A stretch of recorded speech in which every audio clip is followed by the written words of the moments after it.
हथ ॾेई दिल खे आज़ार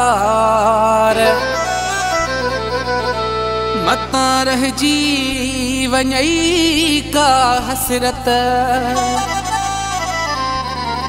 पोइ खटे मुंहिंजी क़िस्मत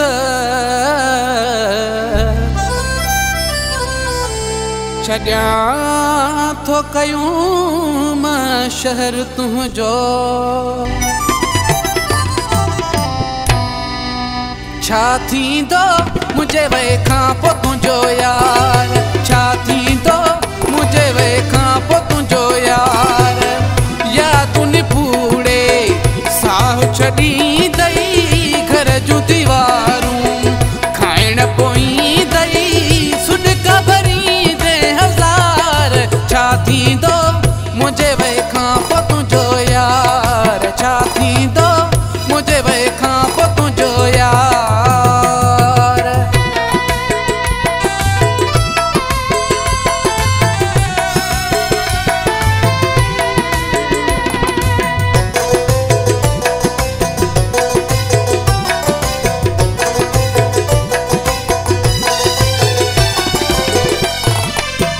तुंहिंजो शहर ॾेई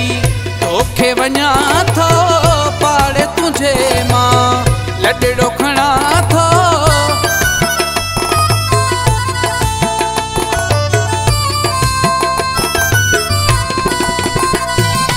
ओ तुंहिंजो शहर ॾेई तोखे वञा थो पाड़े तुंहिंजे मां लॾड़ो खणा थो सभु सही आज़ार छा थींदो मुंहिंजे वए खां पोइ तुंहिंजो यार छा थींदो मुंहिंजे वए खां पोइ तुंहिंजो यार यादुनि पूरे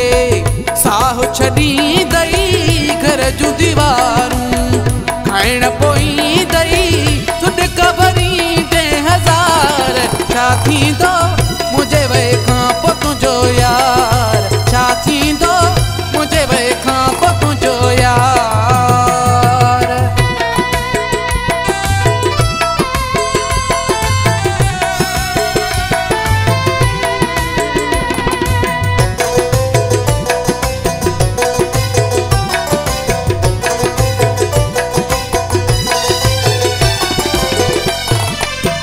कदम कदम ते यार रोवारी सुख जो हिकिड़ो पल न ॾेखारी